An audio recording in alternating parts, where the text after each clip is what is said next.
Allez, on continue la matinale. Je suis avec le seul, l'unique, le vrai. J'ai nommé Benoît Lombard. Benoît, bonjour. Bonjour Frédéric. On est heureux de vous retrouver avec une nouvelle casquette. Vous êtes le président de Maison Laplace.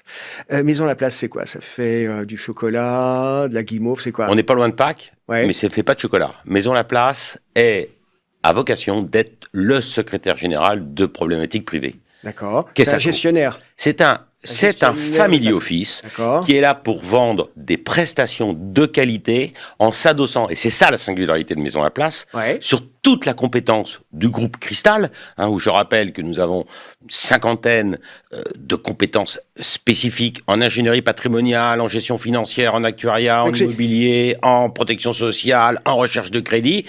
Et Maison Laplace va utiliser cette ressource exceptionnelle en interne que nous avons à disposition de familles qui veulent nous déléguer tout ou partie de leurs problématiques privées. D'accord.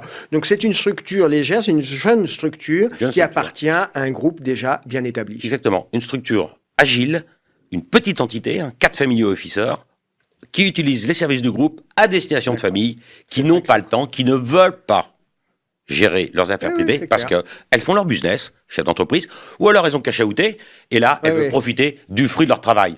Elles nous délèguent la gestion de leurs affaires privées en matière immobilière, financière, en matière de loisirs, en matière philanthropique aussi. Et nous sommes là à disposition de ces personnes qui nous confient leurs intérêts. Maison Laplace, on l'a dit, ça fait partie d'un groupe qui est assez dynamique puisqu'il y a beaucoup d'initiatives. Il y a une initiative qui s'appelle Zénith, il y a une FinTech. On peut parler un peu de Oui. ce qu'il y a dans Le dans groupe reste du groupe Cristal, on va avoisiner les 400 personnes. On a notre 21e acquisition en B2C et tout le B2C, tous les conseillers, les 180 conseillers du groupe sont logés dans Laplace, cette entité qui fait de la gestion privée, Ouais. de la gestion de patrimoine. Nous avons une usine à produire des solutions en interne, mais aussi en externe, Ouais. avec Zénith, où il y a Zénith. notamment la société de gestion Wiseheim, dont j'étais le créateur en 2011, donc et qui fait partie du groupe dorénavant. Mais il y a aussi des produits structurés, une usine à faire des produits structurés avec Pierre Guis, qui nous a rejoint il y a quelques mois de cela. En matière immobilière, Pierre Bay Cristal, qui était avant l'ancienne entité, a rejoint Zénith. Nous avons aussi les compétences immobilières chez Wiseheim, puisque nous avons 2 gérants immobiliers qui pilotent des OPCCI. Bref, tout ça, c'est dans Zénith, c'est du B2B2C. Ça, pour c'est nous du et produit, l'extérieur. mais il y a aussi des FinTech, il y a le techno. Alors, 3e branche, une FinTech Quarkio. On a racheté une branche digitale pour développer sur la base de Quarkio une solution digitale 360 degrés à destination du groupe. L'intérêt, c'est quoi? On a Frédéric Lorenzini, on rentre une fois son nom dans la machine, on l'utilise pour, et bien évidemment, nos problématiques de compliance, pour la souscription de contrat, pour le suivi, etc. On veut cette solution digitale unique, et on n'a pas trouvé sur le marché, alors on l'a créée. Benoît, vous êtes, comme on dit, un observateur avisé des marchés. Ça fait un certain nombre d'années que vous suivez les marchés. Ne le rappelez pas, ça fait trop longtemps maintenant. Nous vieillissons tous, mon cher Nous Frédéric. sommes dans une rare industrie où plus on vieillit, plus on nous crédite en expertise. Donc c'est plutôt une bonne chose. C'est vrai, je me modifie avec le temps et vous aussi. Exactement. Vous avez vu plein de choses, il y a eu des crises. Quelle est votre vision de l'environnement? Vous n'êtes pas un peu inquiet? Non, il y a des raisons. Mais je dois vous dire que depuis que j'exerce cette profession, depuis 1994, je n'ai connu que des crises. Celle-ci, elle est encore une nouvelle crise de confiance. D'accord. Donc pour moi, il y a 2 options.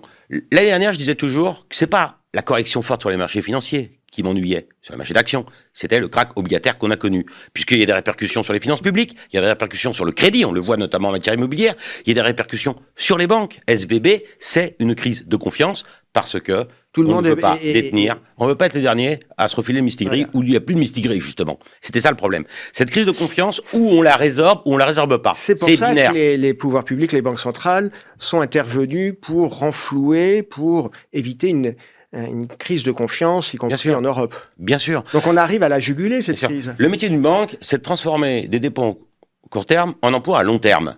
Si jamais les emplois qui ont été déployés, l'argent qui a été investi dans les obligations SVB, avec moins 15 et qu'on a besoin de cash, là, on supporte une perte, évidemment. Et puis, on ne respecte pas, bien évidemment, la problématique que l'on a de fonds propres. Eh bien, cette crise de confiance, les banques centrales ont une nouvelle fois agi. Où on en sort, ou on n'en sort pas. Si on n'en sort pas, ça sera la fin d'un monde. Donc, nous n'avons pas le choix de faire autre chose que avancer. de croire et d'avoir confiance en nos systèmes avancer. de régulation. Il faut avancer et il faut ne pas paniquer. SVB, c'est la panique. Crédit Suisse, ça a été un peu la panique. Ouais. Stop. D'accord. Oui, il y a parfois cette situation d'investisseurs qui sont un petit peu obnubilés, tétanisés devant les marchés, qui ne savent plus quoi faire. Vous vous dites, il faut faire appel à un professionnel pour justement garder la tête froide et prendre du recul. Nous avons lancé, le groupe Cristal a lancé Parlons Patrimoine. C'est un magazine piloté par Marie Latour et Loïc Baucher, des compétences internes extrêmement fortes, qui s'adresse à tous nos clients, à nos 50 000 clients, pour les éduquer financièrement, pour être un soutien à tous les rapports que nous avons avec eux en one-to-one, en rapport physique. C'est le lien indispensable pour la promotion de l'éducation financière qui nous fait défaut. Si nous étions un peu plus éduqués financièrement en France, on n'aurait peut-être pas les climats de panique qu'on a connus, non pas en France, mais aux États-Unis là.